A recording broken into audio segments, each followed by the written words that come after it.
Welcome back to another episode of the Global Stewardship Podcast, where each week we share inspirational stories, usually with a guest, land stewards, people who are harvesting food for the most part, or working in the food system, who are doing things with the environment in mind. And today we have an exciting guest. This is Joe Gravine.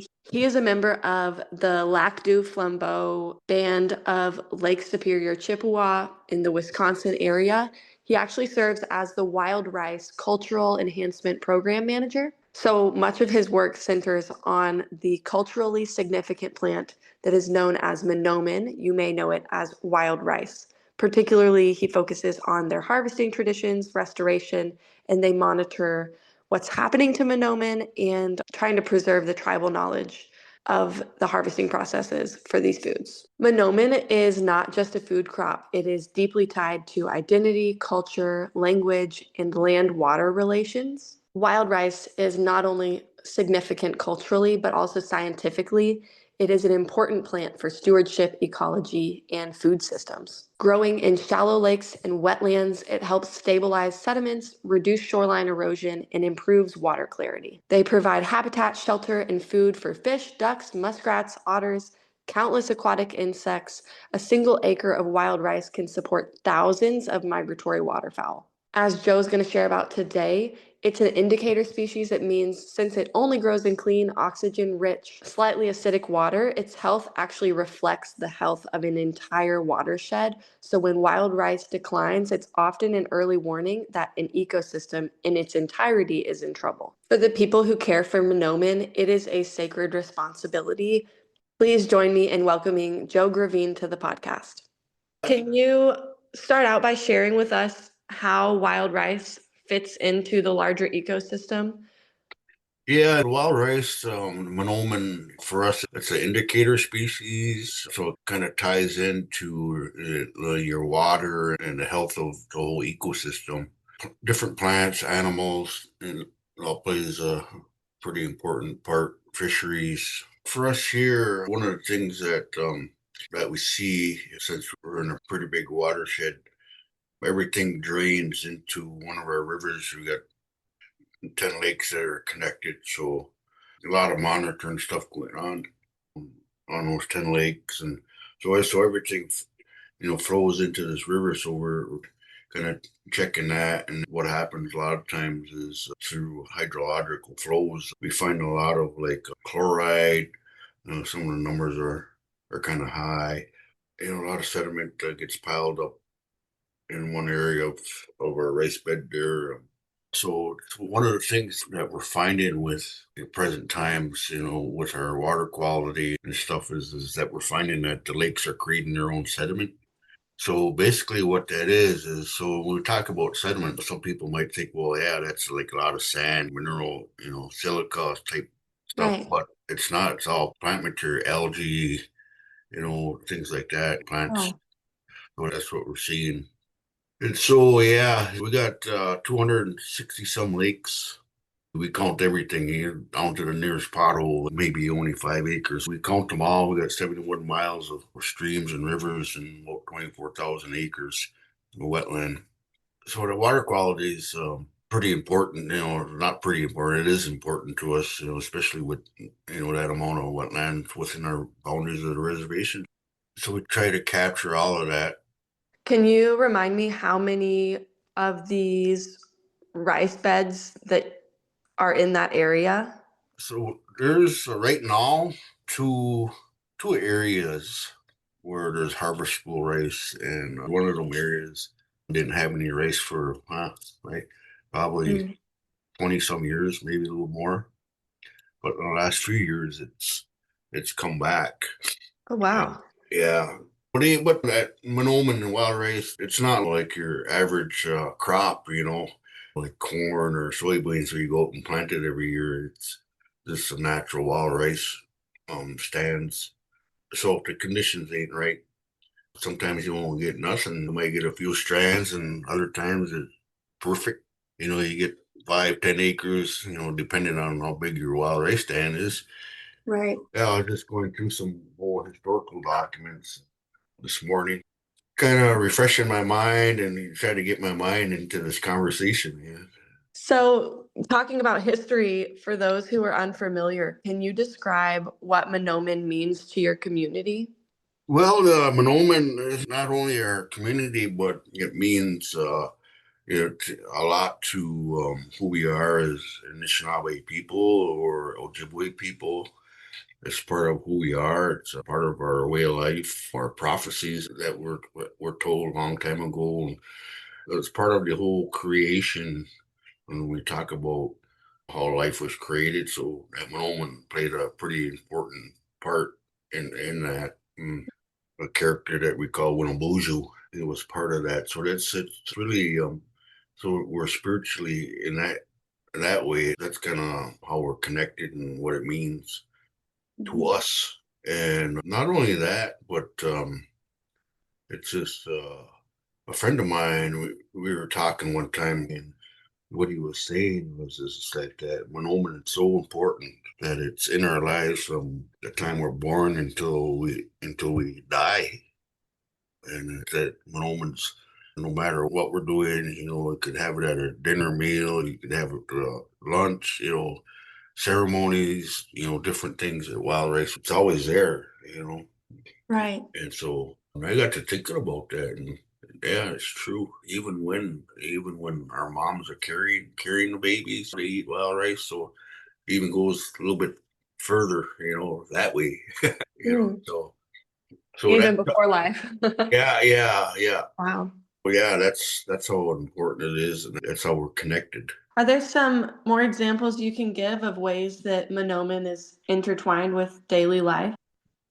Yeah, just I'll give you a good example. So, like over the weekend, a couple of young ladies they came and seen me here, and they asked me to help them out with something, and so it was kind of a long process. But anyways, we kind of I helped them out, and then they gifted me some stuff, and the package of wild rice was that was one of the gifts that they gave me. So. Oh, cool. Well, that's one way. A lot of times somebody might help us out, and in our appreciation of their help, we'll give them a pound of rice, or maybe we have some visitors, we'll cook them up some rice, or we'll make some rice soup, or maybe for lunch or something. Or so like my uncle, he gives me a lot of canned venison, so I'll just like kind of in return, well, here I got some rice. I might have enough rice to give away. Yeah, it's just a lot of different things. You might have a special occasion and somebody's looking for wild rice, and so we try to help out that way. Myself and my boss, it used to be my boss, he retired. Well, actually, our tribal chairman, we sat around one time and thought, well, maybe we can do some community potlucks like this time of the year through the winter months and get together and tell stories and give some updates on what the wild rice program is up to and Yeah. different things like that. And so there you'd have that meal and you'd just have like a little community potluck, wild rice, fish, deer meat, berries, pies, Hmm. different kinds of soups and stuff. And so that's kind of been one of them things. Somebody's always looking for wild rice when you got something going on. How and I know for listeners, so many people may be thinking of the wild rice from the grocery store across the US. Can you give some more background about how the Manoomin you're talking about is very different from what people think of from the grocery store? Yeah, yeah. So the rice that you see in a grocery store is it's paddy wild rice, and compared to wild rice, it has a whole different flavor. It takes longer to cook, and so this paddy wild rice, what has happened is I don't know, quite a few years ago, I probably want to say maybe the 50s and 60s, University of Minnesota started working on studying the genetics of wild rice. Hmm. And eventually they figured it out. So this paddy rice is just like any other crop that you grow year after year when it all ripens at the same time. And then their whole processing part of that is different from the processing that we do. So I read an article out of Orion magazine, quite a few years ago on how they processed that paddy rice. So they harvest it, right, and then they were loaded up on trucks, and then they would dump it on kind of like a big parking lot, and just kind of let it ferment. Hmm. And now I guess that was part of their ripening process. I guess they were trying to mimic how we do it, and Yeah, so on a large scale. yeah, but on a larger scale. And so when it got to that stage, they had put it in this big roasting thrashing machine. And a lot of times, what happens is those husks and stuff, while it was ripening or kind of like fermenting or whatever, it get moldy, Right. and so that's kind of how that rice tastes, like how mold smells. Yeah, that's so fascinating. Yeah, and so, anyways, getting back to the genetics and the modification, what they call shatterings, where they're all ripen at the same time. Hmm. That's what they call it. But the natural wild rice is a lot different. So there might be parts bed natural standard wild rice will ripen first, and so it kind of ripens in stages. Right. And so back in the day, they managed it pretty good. Our rice chiefs, and they knew when to go and how much to pick. And times it's changed, but Yeah. and then like our process and our when we process wild rice, so we'd harvest it and bring it back home and lay it out on tarps. If they had enough time to kind of start that drying process. Mhm. But like in our family, what we would do is we'd bring it back, and especially if there's a lot of like rice worms, then we'd what we call burning the bugs out. The worms, they'd have spiders. In that process, it would stop that ripening, and then we'd just lay it out the next day, and that's how we get green rice. So you mentioned that naturally the rice would ripen at different times. Are Yeah. there also different types of Manoomin, like different flavors depending on where you're harvesting from? Well, I don't know about flavors, like what they call lake rice. Sometimes the rice is a little bit longer compared to a rice that's on a river. But I guess you can kind of make an argument depending. I mean, I've seen river rice that was probably the same size as some lake rice. Right. It really it varies because sometimes when that rice gets above the water, it gets out of that floating leaf stage. Nowadays, we're having a lot of problems with swans and geese eating the stalks. And sometimes they'll eat them stalks when they're just above the water and then they'll move on. Otherwise, sometimes they just hang around. But in some areas, they'll move on. That rice will grow, and it might be a week or two behind from the original. If you went someplace else where swans can eat them, so they might get a chance to produce some rice seed, and it could be smaller. It just depends on the chemistry of everything, water, sediment, everything like that. So it varies, I guess, in my opinion. That's just what Yeah. I've seen in my own observation. Yeah. So could you dive more into your personal story with wild rice? Like when you learned to harvest? I know you said this has been part of your life since before you were born, but maybe just go in more depth into your personal journey with this. Yeah, I've always been around rice throughout my life, even when I was younger, but it wasn't until in my later teens that I actually went out and harvested and been part of the process. And when you're kids, you got to do all the grunt work. You got to go out there and unfold the tarps with the rice, get it ready for drying, and get your pitch wood and dance the rice or do all that.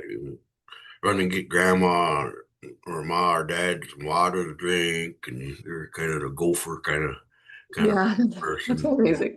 But yeah, so it's kind of like you had to earn that right to go out and harvest. It wasn't you were just gonna jump in a canoe and go with somebody back in the day. Nowadays, that's different too. But yeah, it's not like jumping in a John Deere and going out there, and harvesting your corn or anything like that. But it's a lot of work, a lot of hot days. It might tip over, different things like that, and just being out there in the water, in the rice bed, and it's just like, I guess, one time, a few years ago, I was racing with my nephew. I was racing with him and I, and we got in a nice, really nice rice bed, and it's like just hearing that, hearing the race fall in the canoe, empty canoe, and just hearing that, it just was like, it was like music, it's just, especially when you got a rhythm going and you're knocking rice, and it's just, you don't hear anything like that. That's the only place you hear that kind of sound, and it's Mm. beautiful. Can you share what harvesting looks like now? Because I know there's people listening that you even said dancing on the rice. I'm sure they have no idea, because all they know is grocery store wild rice. Could you Yeah, share more about like the beauty of this system? yeah. So that's that dancing on the rice is part of the process. When you process after you harvest it, and we call parching rice. You parching the rice to dry out the husks on the rice. And then when you dance the rice, sometimes you can dig a hole, and then you can put the canvas in there, and then you get one of your 80, 90, 100 pound relatives. And so then we got special moccasins that they put on that probably goes to just below your knee. And there's a certain way that you dance that race. It's not like doing the jig or doing the cha cha cha. I think nothing like that. It's kind of like more. I don't know how to even describe that motion. Almost like how a washing machine, washing how that kind of moves like that. It kind of has a twist to it. And then in our family, we had a homemade cedar barrel, and then on the bottom of that there were kind of like little ridges in it. And that was just from dancing the race. It created little ridges in there. I guess it was probably like the grain. Hmm. Yeah, so that was good. That was a good little system we had there. That's how long that cedar barrel has been around. Wow. So that's what that dancing the race is. And then they have a winnowing, what they call winnowing. And after you dance the race, you put it in there, and then describe it. It's kind of like a Noresco pan, a little bit wider than it. It's not as deep though. It's more the front of it is kind of curled out, like those old water pictures. Remember those old water pictures that spout, kind of something like that. And then there was even a certain way that you flip that winnowing basket, and then that wind would blow out all the husks, all the fine stuff. So it was kind of have a little breeze to do that. Nowadays we got electric fans and different things like that, to help Right. to help process. So Yeah, well, that yeah. was one of my questions was how harvesting and processing looks different now than when you were growing up, even. Well, nowadays, at least in our community, there might be a few of us that kind of do the old method. We might do some of that and exhibits or teaching the kids, maybe educational type stuff. Personally, a lot of us, we got these machines now. I know for me, when I talk about parching, in the parching race, I use some of the old methods. I find these old pitch stumps, the ones that are burnt from forest fires. Mm. I use that. I split them up and use that, and it helps. Burns a little hotter and a little longer, and it just adds flavor to the race. And some people use different types of wood, oak, maple. But nowadays, you get these real elaborate roasting machines and thrashing machines. So everything, is pretty much modernized, I guess. Back in the day, I guess you didn't have to worry too much about time. And Yeah, everything exactly. everything's kind of geared around that clock nowadays. Oh, it's sun's starting to go down. Better put things away. It's time to have dinner. Hmm. Yeah, Uh, I'm sure that there is an element of it that it's kind of sad to see things changing, but at the same time, it's keeping it accessible for people so that traditions can continue too, right? yeah, yeah. Well, it's just like I guess when you learn to ride a bike, right? Yeah, so it's kind of like that. You never once you live part of your life doing that, it's never gonna go away. It's just Mm. yeah, it's just a time thing right now, and it's just there's people in our community that still know that process, and that kind of like I was saying, we teach the kids at the school and try to get them out to harvest race, and we're trying to keep it alive and pass it on. It's just nowadays we got a lot of competition that is out competing us to some degree. Like what? Oh, we got Xboxes, PS5s, PS4s, cell phones. You got Roblox. You got all kinds of things. I'm talking Yeah. from experience. About a year or so ago, I bought a PS5, right? And you know what? I didn't just didn't get it for myself, but I got grandkids and stuff, and my kids all got PS5. So, anyways, I didn't bother with it for about a year, and not until a couple months ago I got on there, and I tell you what, it's like any other type of addiction, you know. Yeah. But yeah, so those type of things, technology, internet, hey, internet is good, but at the same time, it's not. For sure. I know there's a lot of barriers keeping people from continuing on traditions. Just getting outside, even, you know, Hmm. that's just that's part of that whole part of the thing. I had this book. It's called Last Child in the Woods. Yeah, it's pretty. It talks about all the stuff that I was talking. It was pretty interesting. I borrowed it out to my cousin, and I never got it back. She's a teacher. Oh, it must have been a good book. It was a good book. It talks about how kids nowadays ain't getting outside. They don't know their trees, and we talk about these gated communities and different this a lot of things. With the struggle of getting outside, I remember you had told me that in many ways you guys are now having to travel further mileage to collect Manoomin. Yeah, yeah. So I guess on an annual survey or study as far as like in the Great Lakes region, so there's like a 6% decline in wild rice. And Wow. then one of our university partners, one of the students working on some stuff for us, and through her research, she found out from this year or maybe last year and the year before there was an 18% decline just in that year. But on an annual, it's like 6 to 7%. So with those declines, so we're traveling quite a ways, hour and a half, 45 minutes. And Wow. so yeah, so that kind of puts a strain on a lot of other resources that, as a family or as an individual, especially with the price of gas and different things like that. Maybe you got to stop at Culver's or something, and buy lunch and either that or a lot of times we don't even make lunch. We just make sure we got a jug of water and we go. Right. So are you traveling? Well, first of all, how far did you used to have to travel?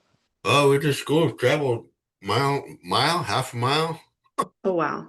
That's a huge jump. Yeah, yeah. This is so one of the lakes just north of us. Usually when that particular lake is always produced for us, even on a bad year.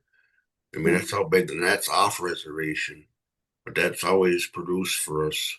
So a couple bad years there, but a lot of times we had ghost rice, and sometimes there might have been some good rice there, but a lot of worms. So does everybody now use the same equipment, the same boats to do the actual harvesting? Oh yeah, yeah. Yeah, the canoe. I mean, I have had this canoe for a while now. I use it for duck hunting. I use it for racing and different things like that. But yeah, rice or knocking sticks or racing sticks. I got a couple pair. I got 10 pairs of racing sticks. Yeah, that's awesome. I've had mine for about 5 years now. So Yeah. Do you think that younger people, younger generations, with all the distractions and all the changes, do you think that they're still really valuing these traditions? um, hmm. I guess to some degree, I think to some degree, I guess that question would have to be specific to a specific practice. Like let's say like language, right? Say our language, the way language, there's a resurgence, I guess you would say. Um, Interesting. and then let's say racing. There's I know when I started working for the Wild Rice program, there were quite a few people, but now, like today, this past year, there's a lot of harvesters just within our reservation here.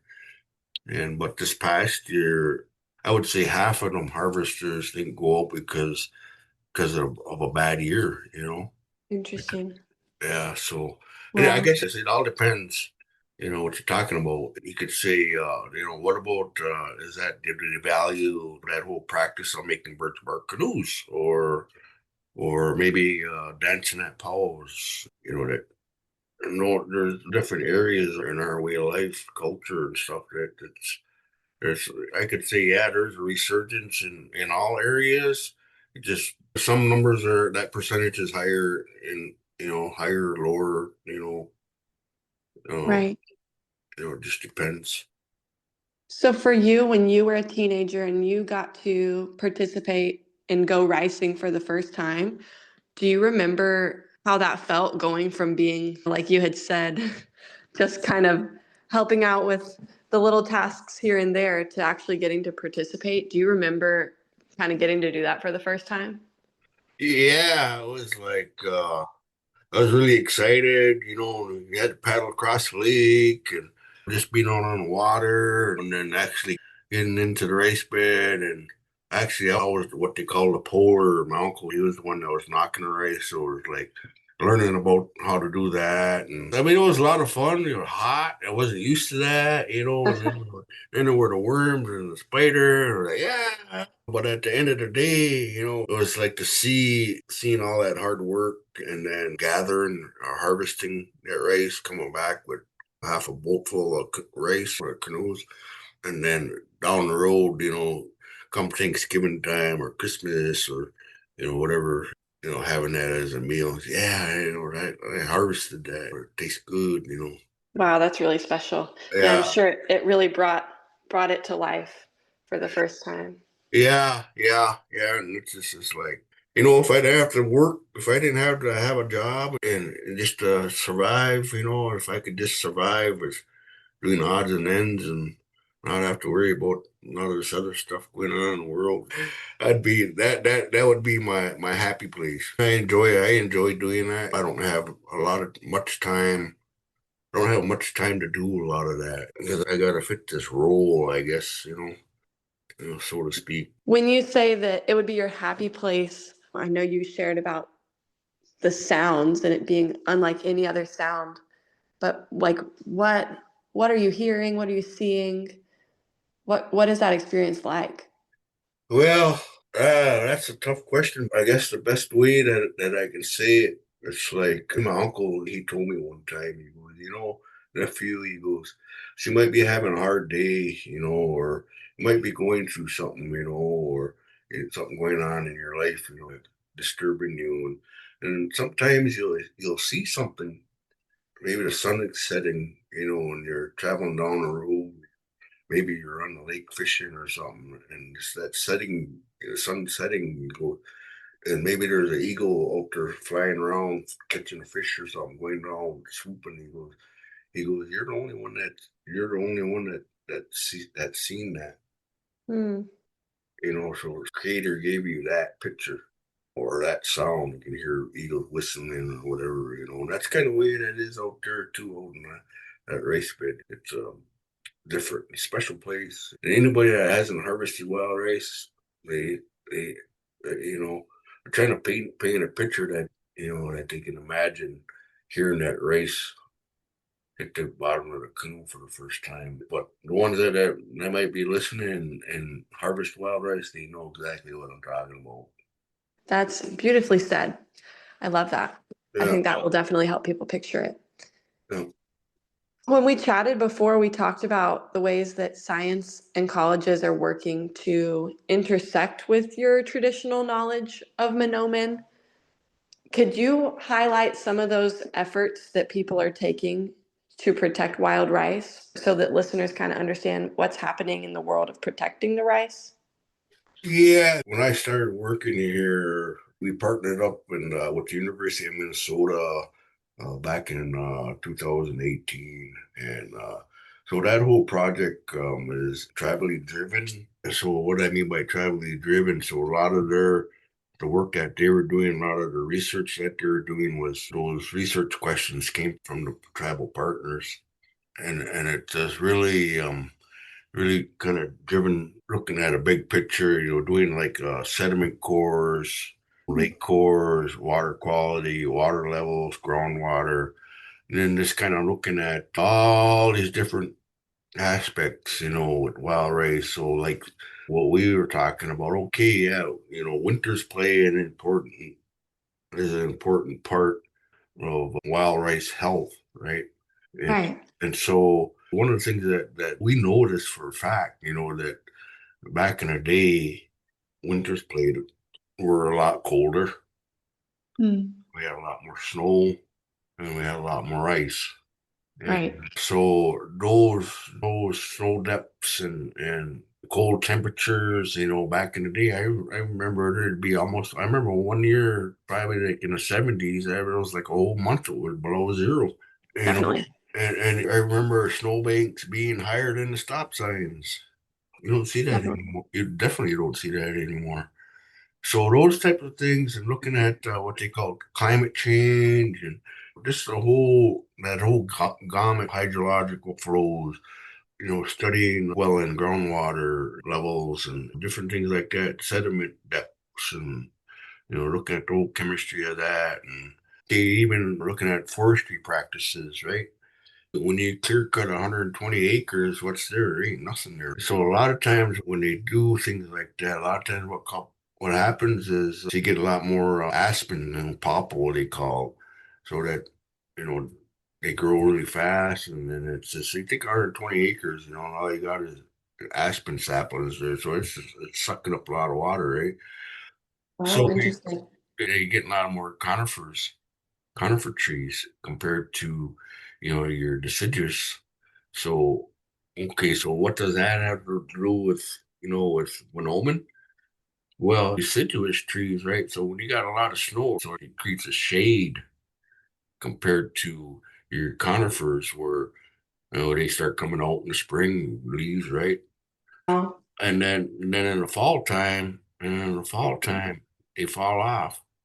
So deciduous trees, they slow the meltdown and they slow down on the transportation, distribution of that water going into the ground and getting groundwater and things like that compared to your conifers. mm. And so that all plays, just looking at different temperatures, so you might have a cold, wet year, summer or a winter, or you might have a cold, dry. Maybe you just have cold and a lot of snow, or cold or warm and no snow. It's kind of looking at and tying that into not only forestry, but also looking at our native aquatic plants. So there's a connection between those winters, forestry, and a lot of other things too. I'm not just picking on forestry people, but Yeah. Well, no, there's so many factors at play, whether it's the herbicides or pesticides. I know all the surrounding states are really heavy industrial agriculture states. We had talked about mosquito sprayers. yeah, you can drive around just about anywhere. You can see the mosquito bandit or the mosquito sheriff. They got these little signs, or mosquitoes, and they don't realize, how much harm they're doing when they do that, because it affects not only plants, it affects your pollinators, and we're definitely seeing that. At least here, we're seeing that, and we're trying to get a hold on that and trying to address those issues, and it's like going into battle almost. It's just. But we struggle with that because the resources available for us is and we're limited. Yeah. No, Yeah. Well, now, if we had the budget like the state DNR or some other organization, we'd probably be sitting pretty good. last time we chatted, I asked, what would be the dream? What would your tribe like to see in the future in terms of stewardship and care for the Manoomin beds if you weren't limited by finances or strength in numbers? What would the dream be? What would our dream be? I guess one of my dreams is to have the dam removed here on our reservation that's kind of having a hindrance to a lot of things.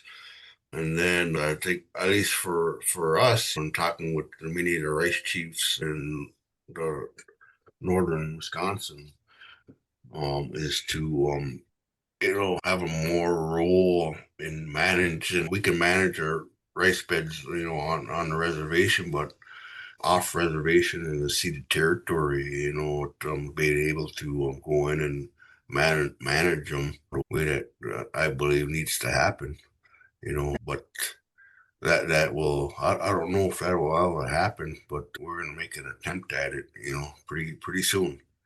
You see, a long time ago, back in late 1800s, early 1900s, we used to the Indians used to bundle rice, and when the treaties were signed, 54 treaties, that all went away.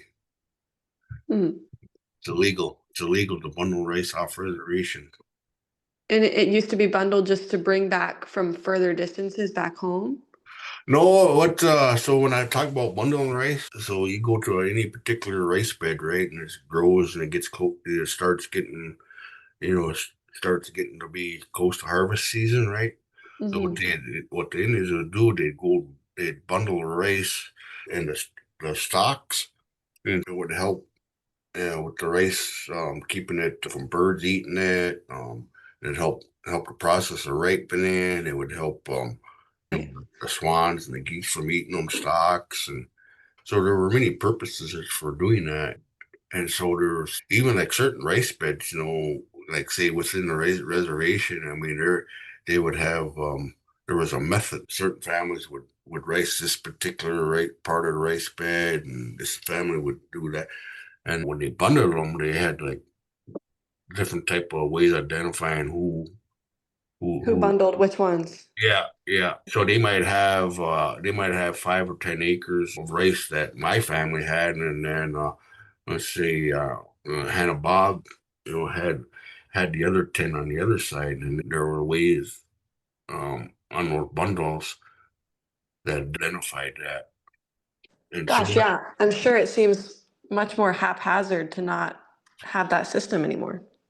yeah, yeah, it's definitely a challenge. I guess when we talk about it, we've had folks look at us kind of funny, and it's kind of like, what are you talking about? Or, just kind of like shrug their shoulders. Yeah, pretty crazy. Oh, Yeah, yeah, we know what we're talking about when it comes to rice. yeah. It's in our blood, it's just it's in the Ojibwe's blood because that's who we are. We know. I mean, do you think there could ever be a way of being allowed to bundle again? Well, I guess there is a way. I guess, I guess if we have 80 acres of rice on the reservation here, we can go out and bundle it, maybe on an educational, teaching kids how to do it, bringing that back, you know, Yeah, that's probably about the only way that we could keep that alive. for But sure. too, we're in a time right now where it's like, even amongst ourselves, it's just like that's rice to be harvested, that's our rice too, kind of mentality type thing, I guess. But Yeah, it's just changed a lot. yeah, we're just living in different times. Well, the wild rice decline is definitely something I think listeners will be concerned about. There's a lot of natural minded people who listen to this show. Do you have any ideas for how people can partner with you guys in a respectful way? Yeah, yeah. I guess we're always looking for volunteers, I guess. So our biggest thing, so like our wild race program right now is tribally funded. We do get some funding from our university partners that we help write grants for. So like these sub awards, but those are more, they're more project focused. Hmm. And so I know, like for us, I think one of the things that we've been talking about, right, is, so I talked about, vegetation, or aquatic plants, all competing on our rice, and then the sediment, right? So like on our one rice bed, we got 16 feet of muck. Oh, And wow. that's all plant decayed, plant material. So we found rice 16 feet down on these core samples, gravity cores we got. So we found rice with the husk still on them yet at 16 feet. Wow. And so And so that's how, so we've been looking at these weed harvesters and, different things like that, but we don't, we can't find the funding for that, you know. Mm, So I mean, I know early on, when I started there, we were looking at one of these smaller weed harvesters just to go and just thin it out, like just like a garden, just go and thin it out and not remove them completely, but just to thin them out and give the rice some, some oxygen and give them a chance to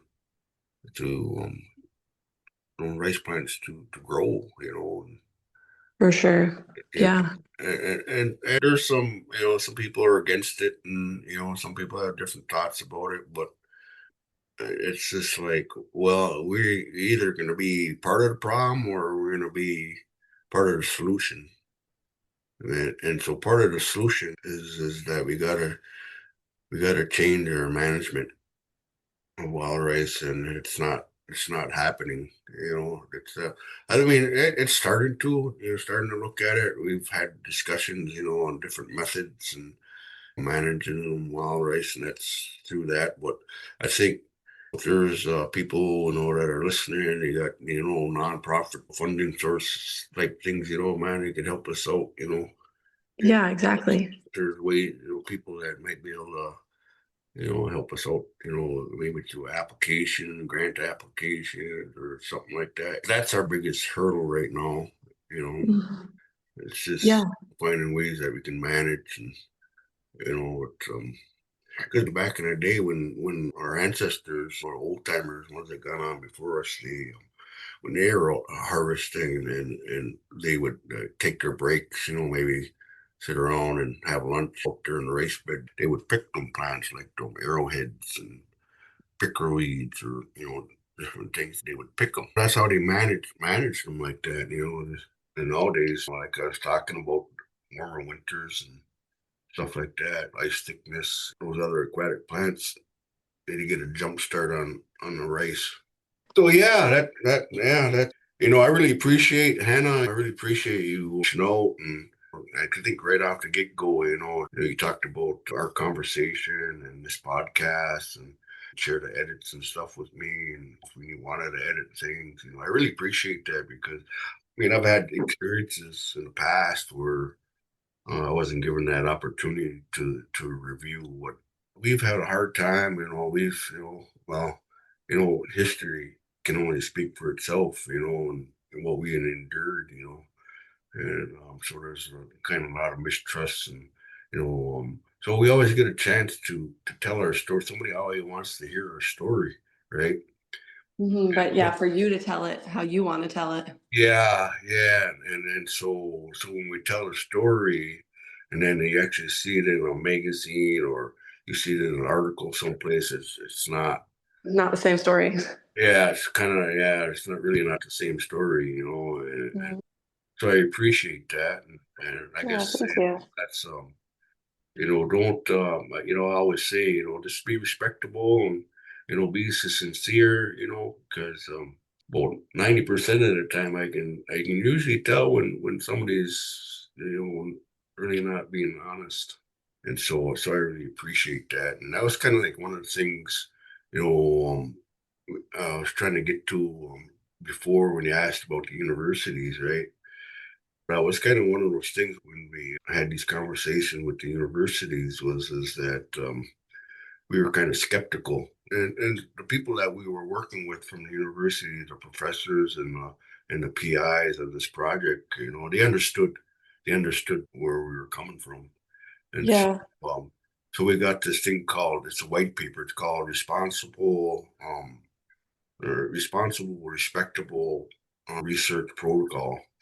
And it's all based on travel sovereignty, travel data sovereignty, being respectable, things like that, and then we have a lot of those in place. Yeah, I'm sure. Yeah, I try to be aware of that. And yeah, that's the whole goal of the podcast, is to let people have that opportunity to uplift their own voices. Yeah, it's definitely getting its attention, that's for sure, and Mhm. And it's just, that old, I probably shouldn't say it on this podcast, but, there's more than one way to skin a cat, it's kind of thing. Yeah. But, I think that's fair game to say. you know what I mean? It's just, I think when there's a common ground when we talk about, stewardship, Mhm. different things like that. Yeah, it's like I could talk forever, but I wanted to say one thing. I was reading this article this morning that Wisconsin DNR has this forest recreational management on all state lands. And so one of the things that they were talking about how to best use these areas, recreation, hiking, biking, different stuff like this. And so I was kind of reading through it, right? And there wasn't anything about wild rice in there, but they had things about, creating a trout stream reserve. But there was nothing. There was nothing in there about nothing anything. Well, why couldn't they have a wild rice, type of thing, plan, Interesting. Yeah. So I guess they segregate these things, to put them in this category or that category. It don't work that way. Yeah, it's all the land. It's all of it, so why not? So they have this, if there's people listening, you can look it up, and you could provide your comments on to it. So, how to best use those state forest areas, recreation areas. Yeah, absolutely. If you could send me that link, that would be awesome. Yeah, so you can send it, you can get it out there and to the public, whatever, and they can maybe some of them people be motivated to make some comments. And I guess the more people we have voicing concerns about wild rice, I think that maybe the state will listen to us, Absolutely. because there isn't no protections. They say there is, but you know people can do whatever pretty much. Could you share some of the ways that everyday consumers are damaging or hurting wild rice? That's a really good question, because maybe people that are listening to this podcast, maybe some of them they already know what those problems are, but the ones they know what wild rice is, and there's maybe people in this podcast that don't know what it is. So what happens a lot of times is like lake rice, right? Rice beds usually there's a lot of development around, and suddenly you got these multi-million-dollar homes, and there could be a standard wild rice out in there. They'll go and remove it. Hmm, that is definitely heartbreaking. Yeah, they go and remove it. So there's no protections. The DNR allows them to create a path to remove wild rice for their boats to get in and out to their piers. But I mean, there's people they might have 200 feet of beach frontage there, lake frontage, and there's maybe 10 acres of rice out in front of them. They'll remove 200 feet of that rice just so they can have a nice place to water ski. Right. Things like that. There might be some people listening on the podcast. A lot of times you got the wake boats. Is a big concern. Not only just for wild rice, but just for the lake health itself. Shore erosion. It creates a lot of that. We grew up as a wakeboarding family, and I definitely had that conviction after I started learning about environmental stewardship for sure. Yeah, and I know some of them wake boats. They got these. Where you got to fill the ballast, Yes. and then some of them, yeah, the inboard motor, the jet propulsion, just to help make bigger waves. Well, I hope I Yeah. didn't offend. I hope I didn't offend you being a Wakefield family. No, I think it's all really, I mean, it's really insightful. Could you Yeah, just could you just leave us with a story? there was something I wanted to share. We talk about wild rice. This is coming from a historical document, and this document I have is the annual report of the Secretary of War, and this was a year 1880. And so they were looking for places to build these dams and create these reservoirs. And so this one surveyor, he talks about this place. It's on a river called the Tomahawk River Lake. So here's what he wrote. He goes, there is a small Indian settlement between Lake Kawasagan and Tomahawk, where a few acres are devoted to raising corn and potatoes. A narrow margin of these plantings would be flooded by the proposed dam, which would also drown out some quite extensive fields of wild rice, covering several hundred acres. With these exceptions, I know of no injury that would be done to any private interests. Yeah, this is pretty so yeah, Wow. those types of projects, they have been historical, and we're seeing those effects today. Yes, and seems to be still continuing in some aspects and Yeah, respects today. yeah, Wow. That's yeah, pretty powerful. I yeah, definitely I would encourage readers to rewind and listen to that again. That's crazy. yeah. And that's pretty much the mentality today. Yes, and I think that people who are harvesting Manoomin, that's just a separate community, a separate way of life. And so many people miss the understanding that this is all an intertwined, interconnected ecosystem. Like Yeah, everything affects the other thing and vice versa. And like, yeah, so it really it does inadvertently affect you no matter where you live, no matter yeah, what you do. yeah. The majority are it's all about me. It's not it's what happened to the community. What Mhm. back in the day there was community. There was a I guess I don't know if you want to say a togetherness. I mean, even me growing up, I remember family sharing, different, getting family get-togethers. It hardly ever you don't see that. You don't see hardly too much, anymore. It's all about what can I get and how much. Definitely. Well, I really, again, I really appreciate your insights, and very excited for people to hear your story and hopefully take home some inspiration to steward the land better, even if they're, in a totally different region of the world. Thank you. Yep. Thank you, Hannah. I know I say this every week, but thank you for listening to another episode of the Global Stewardship Podcast. I am very honored that Joe Gravine came on the episode today to share with us about his life and about wild rice, real wild rice. And I have pasted the link that he was chatting about in the podcast description if you want to go leave some comments encouraging his state to talk more about wild rice and protecting wild rice. And if you liked this show, please remember to leave a review. Those are always really helpful. Or just send me some podcast guest recommendations. If you're a farmer or a food producer or a land steward, if you're out on the ocean fishing, you know someone who is, I would love to hear from you and keep this conversation going. I hope you guys have a fantastic week.